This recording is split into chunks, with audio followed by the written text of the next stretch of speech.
Hello friends, आज का हमारा वीडियो का टॉपिक सच में बहुत खास होने वाला है। इंडियन स्टॉक मार्केट की करंट सिचुएशंस की अगर हम एनालाइज करें तो मार्केट में mid term and long term investment के लिए फिलहाल तो कोई दिक्कत हमें नजर नहीं आ रही है, पर short term investment and traders के लिए ये सच में एक बहुत बुरा सिचुएशंस चल रही है। वीडियो की टॉपिक तो आप लोगों को थंबनेल से पता चल ही गया होगा, पर वीडियो आज का थोड़ा लंबी होने वाला है। पर आई प्रॉमिस कि अगर आप इस वीडियो को स्किप करके ना देखें तो वीडियो की एंड में आप लोग कुछ ऐसा नॉलेज ज़रूर एक्वायर कर पाएंगे जो इन फ्यूचर मार्केट में काम करने के लिए, उसमें प्रॉफिट बुक करने के लिए एंड एक राइट टाइम पर सेल आउट करके मार्केट से निकलने के लिए 100% आपको हेल्प करेगी। ये मेरी गारंटी है। अगर टाइम नहीं है तो प्लीज़ वीडियो को मत देखिए, जब फुर्सत हो तभी इस वीडियो को देखिए एंड पूरी दिल लगा के शिद्दत के साथ इस वीडियो को समझिए, आपको अच्छा लगेगा। पिछले 1-2 हफ्ते की अगर हम बात करें तो कुछ टाइम से मार्केट में गिरावट का एक सिलसिला जारी है। सेंसेक्स अपने 62,000 की ऑल टाइम हाई से गिरकर अभी तक संभलने की कोई नाम नहीं ले रहा है एंड मार्केट में हमेशा ट्रेडिंग करने वाले जो सो कॉल्ड इन्वेस्टर्स है वो लोग भी इस सिचुएशंस में खुद को संभाल नहीं पा रहे हैं। आखिर क्या हुआ इंडियन स्टॉक मार्केट को? मार्केट में जब भी कोई फॉल आता है तो उसके पीछे कुछ कारण रहता है। ये कारण 2 तरह की हो सकता है। एक है मार्केट फॉल के पीछे टिपिकल कारण जो एक साइकिल की तरह सालों से चलती आ रही है। इस कारण की वजह से ही हर बार एक बुल रन एंड उसके बाद एक बेयर की साइकिल चलती रहती है। तो साल 80s हो या 90s या 2021 या फिर आने वाले 2030, हर टाइम मार्केट में ये पहला कारण एप्लीकेबल होगा एंड मार्केट की मूवमेंट की ये एक इनसेपरेबल प्रोसेस है। अब आते हैं मार्केट गिरने के पीछे दूसरे टाइप्स के कारण के ऊपर। ये कारण करंट अफेयर्स बेस्ड है। ये कुछ ऐसा इंसिडेंट है जो हर बार यूनिक होता है एंड मार्केट में हर बार एक नए अंदाज से इफेक्ट करता है। सेकंड टाइप्स की ये कारणस को समझने के लिए हम लोगों को international relations, national and international economy and economical activity, natural phenomena and political affairs, इन सारे चीज़ों को एक सही तरीके से समझना बहुत ज़रूरी है। पर इन शॉर्ट अगर हम कहें तो ये सारी सब्जेक्ट इतना वास्ट है एंड इतना कॉम्प्लिकेटेड है कि in this situation experience play a great deal to work on market successfully. तो मार्केट में चारों तरफ से इतनी सारी बुरी न्यूज़, इतनी सारी बुरी इंसिडेंट होने के बावजूद भी 2 ऐसा अच्छा न्यूज़ मार्केट में सामने आ रही है जो इन्वेस्टर्स को शायद सांस लेने में मददगार साबित हो। नंबर 1, इंटरनेशनल मार्केट में इन्फ्लेशन की जो डर था, तो इन्फ्लेशन में हमें धीरे धीरे गिरावट नजर आ रहा है जो मार्केट को obviously in short term positive move दे सकता है। नंबर 2, कच्चे तेल की प्राइस में भी नीचे आने पर वो ग्लोबल मार्केट को सपोर्ट दे सकता है, क्योंकि वर्ल्ड की हर इकोनॉमिक एक्टिविटी कच्चे तेल के ऊपर डायरेक्टली एंड इनडायरेक्टली कनेक्टेड है। ये एक बात तो हमें समझ में आ जाता है। अब आता है करोड़ों की एक सवाल, आखिर मार्केट फिर गिरा क्यों? एंड सिर्फ आज नहीं, लगातार कई दिनों से मार्केट नीचे की तरफ आ रहा है। टीवी में, ऑफिस में, सोशल मीडिया में एक बात तो चल रही है कि निफ्टी 16,000 के नीचे आकर ही अब दम लेगा। बट क्या ये सही एनालिसिस है? मार्केट में निफ्टी के ऊपर हजारों पॉइंट्स की गिरावट ऑलरेडी हो चुका है। तो हमारे जैसे रिटेल इन्वेस्टर्स ऐसी नेगेटिव बातें कभी भी सुनना नहीं चाहते हैं, पर ना जाने कैसे हमारी आंखों के सामने ये सारी जहाँ की जो नेगेटिव न्यूज़ वो आ जाता है। हम लोग सच में अब कुछ डिसीजन लेने की हालत में ही नहीं है कि आगे हमारी स्ट्रेटेजी क्या होना चाहिए। क्या हमें हमारी बुल रन से कमाई हुई पैसे को, प्रॉफिट को बुक कर लेना चाहिए? क्योंकि जो सारी न्यूज़ मार्केट में चल रही है, कहीं हमारा पिछले 2 साल की प्रॉफिट्स मार्केट अगले 2 महीने में ही गायब न कर दे। तो इन दिस सिचुएशंस हमारी रणनीति क्या होना चाहिए, ये सच में हमारी समझ में नहीं आ रहा है, क्योंकि बहुत सारे शॉर्ट टर्म इन्वेस्टर्स की बहुत सारा पैसा, बहुत सारे प्रॉफिट्स इस सेंसेक्स एंड निफ्टी की डाउन ट्रेंड में पहले ही गायब हो चुका है। एंड हम लोग पिछले कुछ टाइम से लॉकडाउन में Warren Buffett, Peter lynch and ना जाने क्या क्या बेंजामिन ग्राहम की इंटेलिजेंट इन्वेस्टर सबको घोंट बनाकर पी चुके हैं एंड इसलिए दिमाग में ये सारे लोगों की बात इधर उधर घूम रहा है एंड इसीलिए वो जो लॉन्ग टर्म इन्वेस्टमेंट की कीड़ा हमारे दिमाग में घुस चुका है एंड इसके ही कारण बहुत सारे शॉर्ट टर्म इन्वेस्टर्स पिछले कुछ टाइम से सहनशीलता की परीक्षा दे रहे हैं। नहीं तो वो लोग कब का अपना माल बेच के कैश कर लेते। अगर मैं गलत नहीं हूँ तो ऐसा सोचने वाला इन्वेस्टर्स स्टॉक मार्केट में ऑलमोस्ट 90% है।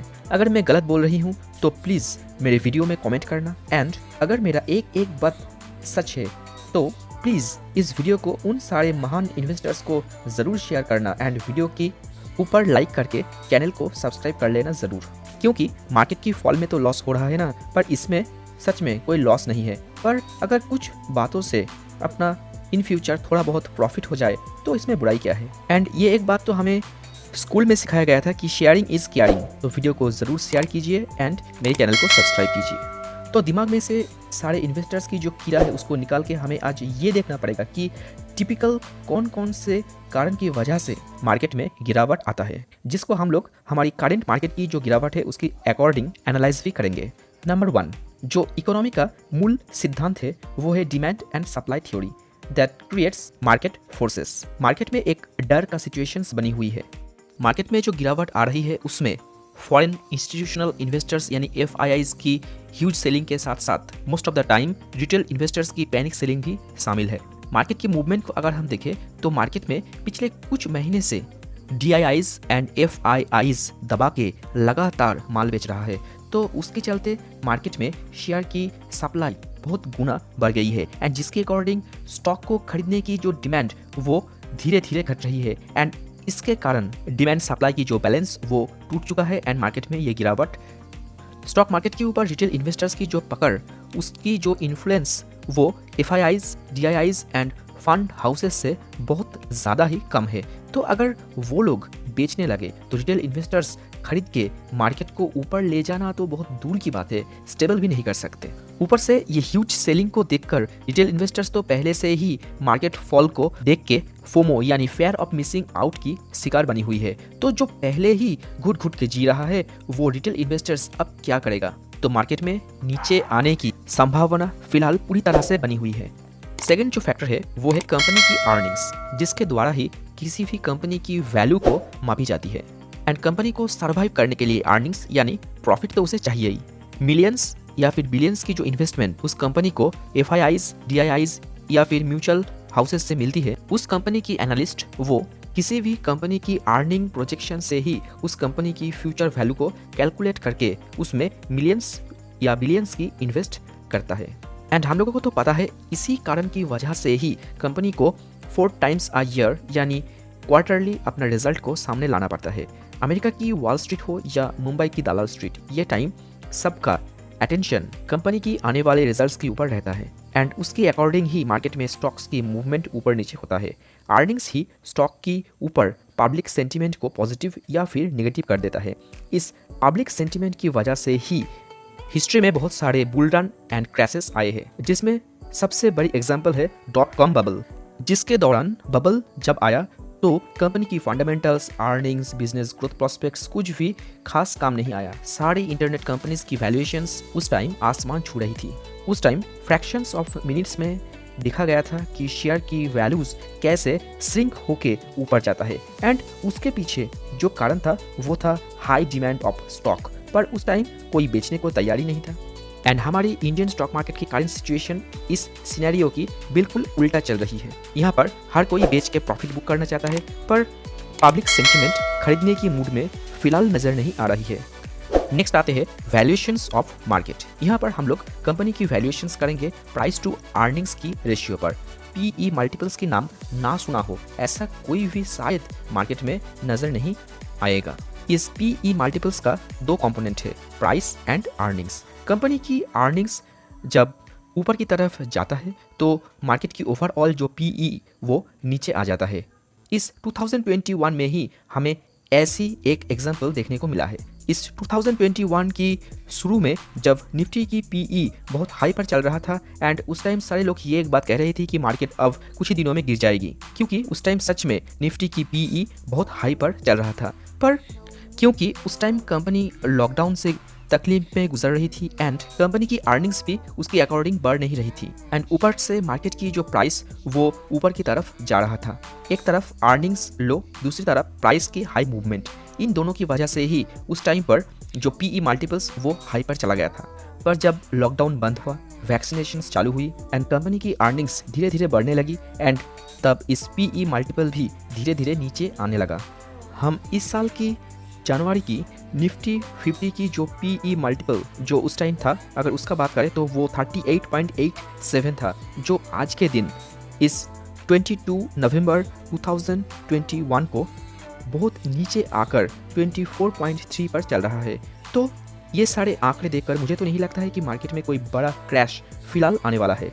ये मुझे लगता है कि एक टेम्पोररी करेक्शन है जो सिर्फ प्रॉफिट बुकिंग के दौरान ही हो रहा है। क्योंकि आज के दिन एनएससी की वेबसाइट के ऊपर जो न्यूज़ आया है उसके अकॉर्डिंग इंडिया की फॉरेक्स रिजर्व यानी एफआईएस की जो इन्वेस्टेड मनी जो हमारे देश में रोल आउट होते रहते हैं, जिसमें एक शार्प डिक्लाइन होता हुआ दिख रहा है। विदेश की जो पैसा हमारे देश की कंपनियों में इन्वेस्टेड रहते हैं, हम उसे फॉरेक्स रिजर्व या फॉरेक्स मनी कहते हैं, जो फॉरेन इंस्टीट्यूशनल इन्वेस्टर्स के द्वारा हमारे देश में आते हैं। तो पिछले कुछ टाइम से लगातार जो एफआईआईज ने एक तरफा दबाकर प्रॉफिट बुकिंग कर रहा है, तो उसके दौरान इंडियन फॉरेक्स रिजर्व में एक शार्प डिक्लाइन देखने को मिला है। एंड वो लोग फिलहाल तो खरीदने की मूड में नहीं है, तो विदेश से नया फ्रेश इन्वेस्टमेंट फिलहाल आने की कोई उम्मीद भी नज़र नहीं आ रही है। एंड इसीलिए इंडियन स्टॉक मार्केट में गिरावट का सिलसिला लगातार जारी है। ये फॉरेक्स रिजर्व जहां सितंबर में 642 बिलियन यूएसडी था, वो एक पीक पर था एंड वहां से लगातार ये रिजर्व नीचे की तरफ आ रहा है। तो नेक्स्ट पॉइंट में जाने से पहले हम लोगों को ये पता है कि प्रॉफिट बुकिंग जब हाई क्वांटिटी में होता है तो हमेशा मार्केट में गिरावट दिखता है, पर मार्केट में इस ह्यूज क्वांटिटी में प्रॉफिट बुकिंग क्यों होता है? एंड इस ह्यूज प्रॉफिट बुकिंग को देखकर अगर हम ये सोचें कि foreign institutional investors and DIIs को इंडियन स्टॉक मार्केट के ऊपर, इंडियन मार्केट के ऊपर अब कॉन्फिडेंस नहीं रहा एंड मार्केट में भी इन फ्यूचर कुछ खास ग्रोथ पोटेंशियल नहीं है, तो ये हमारी बहुत बड़ी गलती होगी। मार्केट में डीआईआईज माल बेच के किसी दूसरे सेक्टर में पैसा डाल सकते हैं, तो वो स्टॉक तो आने वाले कुछ टाइम में ऊपर जाने वाला है। मार्केट की यही फंडा है जो हमें समझ लेना चाहिए। एक ही स्टॉक हमेशा ऊपर की तरफ जाएगा ये तो मुमकिन नहीं है ना। इसलिए मुझे लगता है कि ज़्यादा दिमाग चलाने की ज़रूरत यहाँ पर नहीं है। मार्केट में हो सकता है आने वाले कुछ हफ्तों में या कुछ महीनों में स्टॉक की मूवमेंट में एक नया बुल रन हमें देखने को मिल जाए। दूसरे किसी स्टॉक में, दूसरे किसी सेक्टर में एफआईआईज एंड डीआईआईज हमें बुलिश होता हुआ दिख सकता है अगले कुछ टाइम में। इसलिए मुझे लगता है कि ज़्यादा दिमाग चलाने की यहाँ पर ज़रूरत ही नहीं है। हमारा नेक्स्ट जो पॉइंट है वो बहुत ही इंपॉर्टेंट है, क्योंकि हम लोगों की दिमाग में ये एक क्वेश्चन हमेशा आता है कि वाई स्टॉक प्राइसेस चेंज। इसका सच बोलूँ तो आज तक मुझे कोई भी एक सही जवाब नहीं मिला है। हो सकता है कि स्टॉक्स मूवमेंट का ये एक स्टाइल हो सकता है कि स्टॉक्स की ये जो वोलेटिलिटी यही स्टॉक की आइडेंटिटी हो। यहाँ पर कुछ लोग बोलेंगे कि चार्ट एनालिसिस करके एंड पास्ट प्राइस मूवमेंट को ट्रैक करके ये बोला जा सकता है कि ये टाइम बाय करना चाहिए या सेल करके निकालना चाहिए। पर क्या सच में ये बताया जा सकता है? ओब्वियसली समटाइम तो ये हो जाता है, पर खुद की अनजाने में हम कुछ अच्छा डिसीजंस मार्केट में ले लेते हैं एंड खुद की पीठ को थपथपा के एंड खुद को शाबाशी दे के हम खुद को एक जीनियस समझ लेते हैं। एंड ऐसे ही मोस्ट ऑफ द टाइम्स जब हम कोई गलत डिसीजन ले लेते हैं तो या दूसरों के ऊपर हम उसका ब्लेम दे देते हैं। एंड बात जो भी हो, सच्चाई यही है कि आप एक एनालिसिस के थ्रू एक कैलकुलेटेड रिस्क के साथ बाय या सेल कर सकते हो। पर अगर कोई बोलेगा कि ये स्टॉक 100% ऊपर या नीचे जाएगा, उसे ये बात पहले से ही पता था, तो मुझे लगता है कि वो बंदा झूठ बोल रहा है। क्योंकि मुझे लगता है कि मार्केट को सरप्राइज पसंद है एंड इसलिए समय समय पर इन्वेस्टर्स एंड ट्रेडर्स को सरप्राइज देना मार्केट की एक आदत है। पर मेरी एनालिसिस की माने तो मुझे लगता है कि जिस तरह से सपोर्ट पॉइंट को ब्रेक करके निफ्टी की प्राइस नीचे आया है, तो आने वाले कुछ टाइम में निफ्टी और भी नीचे आ सकता है। पर मैंने जो सारे टिपिकल मार्केट की गिरने की कारण बताई है, उसको एनालिसिस करके मुझे लगता है कि मार्केट की ये जो गिरावट है ये कोई क्रैश जैसी कोई बड़ी गिरावट की कोई संकेत नहीं है, क्योंकि मार्केट में ये एक टेम्पोररी गिरावट है एंड गुड स्टॉक पिकर्स के लिए ये सच में एक बाइंग ऑप्शंस साबित हो सकता है, अगर सच में ही आप स्टॉक पिकिंग कर सकते हो तो। अगर आप चाहते हैं कि एक एक्सपर्ट की तरह हम कैसे अच्छी स्टॉक को एक सही टाइम पर सही दामों पर पिक करें, उसके ऊपर मैं एक वीडियो लाऊं, तो मुझे ज़रूर बताइए। ये तो गई मार्केट की गिरने के पीछे कुछ टिपिकल कारणस जो हर बार मार्केट की गिरने के पीछे अपना भूमिका अदा करती है। पर मार्केट की फॉल के पीछे जो सोशियो पॉलिटिकल इकोनॉमिकल कारण है, उसके अकॉर्डिंग कुछ रिसेंट इंसिडेंट्स को हमें थॉरोली एनालिसिस करना पड़ेगा। इसमें नंबर 1 आता है एक अनचाही इंसिडेंट। क्या आपको पता है सरप्राइजिंगली अमेरिका में पिछले कुछ दिनों से हर दिन 1 लाख से ज़्यादा कोरोना वायरस की नए केस सामने आ रहे हैं एंड अमेरिका एंड यूरोप की बाजार में एक पैनिक की माहौल बनी हुई है एंड इसीलिए मार्केट में एक वोलेटिलिटी बनी हुई है। मार्केट आज गिरा है, कल उठ भी सकता है एंड परसों फिर से गिर सकता है। नंबर 2, यूएस बॉन्ड यील्ड जो लगातार ऊपर की तरफ जा रहा है एंड एफआईआईज के लिए ये एक सेफ इन्वेस्टमेंट ऑप्शन है। तो इसके कारण ही मुझे लगता है कि मार्केट में एफआईआईज जो प्रॉफिट बुकिंग कर रही है एंड वो बॉन्ड में अपना पैसा डालने को इंटरेस्टेड है एंड जिसके कारण ही इंडियन फॉरेक्स रिजर्व में भी हमें डिक्लाइन मिल रही है, इंडियन स्टॉक मार्केट में भी हमें फॉल दिख रही है।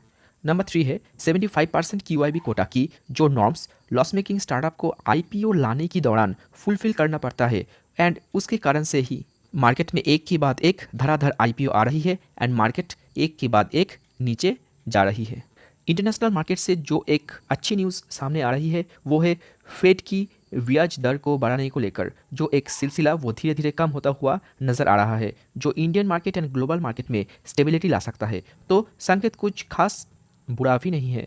नेक्स्ट जो कारण है वो है रिलायंस। इंडियन स्टॉक मार्केट में रिलायंस का जो वेटेज है वो हम सबको पता है। तो अगर रिलायंस जैसी एक बड़ी कंपनी में फॉल आएगा तो वो खुद नहीं गिरेगा, पूरी मार्केट को लेकर गिरेगा। एंड जब से रिलायंस एंड एरामको की जो डील वो कैंसिल हो चुका है तब से इन्वेस्टर्स भी कुछ खास रिलायंस को लेकर इंटरेस्टेड नहीं दिख रहा है एंड इसके दौरान रिलायंस की स्टॉक में लगातार फॉल दिख रहा है एंड इंडियन स्टॉक मार्केट में भी इसका इफेक्ट हमें दिख रहा है कुछ दिनों से एंड इसीलिए रिलायंस जैसी बड़ी स्टॉक खुद गिर के पूरी मार्केट को गिरा रहा है एंड मार्केट में पहले से ही गिरावट का एक सिलसिला जारी है जो रिलायंस के गिरने के कारण बहुत ज़्यादा डीप हो रहा है।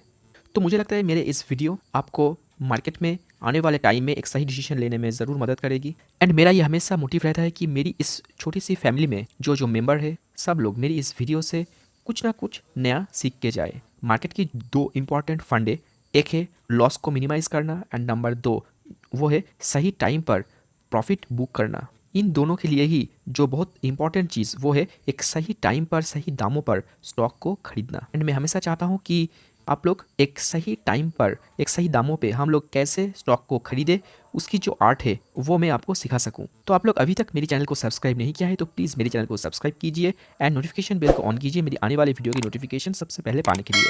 Thank you for watching.